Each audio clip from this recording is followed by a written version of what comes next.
বিজেপির বাংলাদেশি বিধায়ক ইস্যুতে সরব গৌরব। নিহার রঞ্জন দাসের পর এবার বিজয় মালাকার। বিজেপির দুই বিধায়কের বিরুদ্ধে একই অভিযোগ।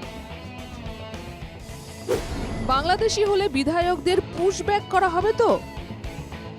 এ প্রশ্ন তুলে প্রদেশ কংগ্রেস সভাপতি গৌরবের দাবি, বিজয় মালাকাৰ ডাঙৰীয়াই হওক বা নিহাৰ ৰঞ্জন দাস ডাঙৰীয়াই হওক, আপোনালোকে খালি এগৰাকী বিধায়কৰ কথা কৈছে, কিন্তু একেখিনি অভিযোগ নিহাৰ ৰঞ্জন দাস সম্পৰ্কতো ওলাইছে। নিহাৰ ৰঞ্জন দাসৰ সম্পৰ্কত বিজেপি দলৰ জ্যেষ্ঠসকলে এইখিনি কথা কৈছে, কিন্তু আজিৰ তাৰিখত কিবা কাৰণত নিহাৰ ৰঞ্জন দাস পিছ পৰি গ'ল আৰু বিজয় মালাকাৰ ডাঙৰীয়াৰ নামটো সন্মুখত আহি পৰিছে। দলীয় টিকিট বরাদ্দ করার আগে এইসব যাবতীয় কিছু খতিয়ে দেখা উচিত, কিন্তু এসবের পরোয়া না করে নির্বাচনী বৈতরণী পার হতে যাকে তাকে টিকিট দিচ্ছে বিজেপি। এমন গুরুতর অভিযোগ এনে গৌরবের দাবি, নিহার এবং বিজয় তদন্তের আওতায় আনা হোক দুজনকেই। প্ৰথমতে যি দলে জাতি মাটি ভেটি কথা ক'লে সেই দলৰ ভিতৰত আমি দেখা পাইছোঁ যে টিকেট দিওঁতে কিমান গাফিলতি। এইবোৰ চব কথা টিকেট দিওঁতে ওলাব লাগিছে।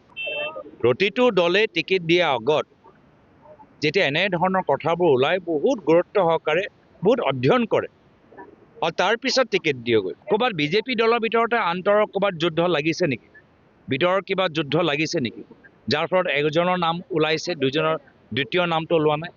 দুইজনৰ ওপৰতে তদন্ত হোক। এখানেই শেষ নয়। হিমন্ত বিশ্ব শর্মা নেতৃত্বাধীন বিজেপির সরকারের আমলে অসমের জাতি মাটি ভেটি সুরক্ষিত নয়।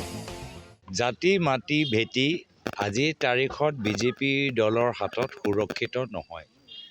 এতিয়া তেওঁলোকৰ দুয়োগৰাকী বিধায়কৰ ওপৰত সন্দেহৰ চকু পৰিছে।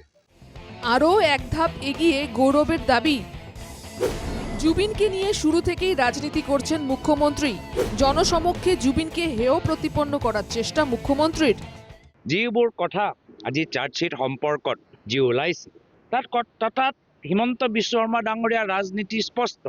ন্যায় নহয়, জুবিনদাৰ চৰিত্ৰ হনন তেখেতে বিচাৰে।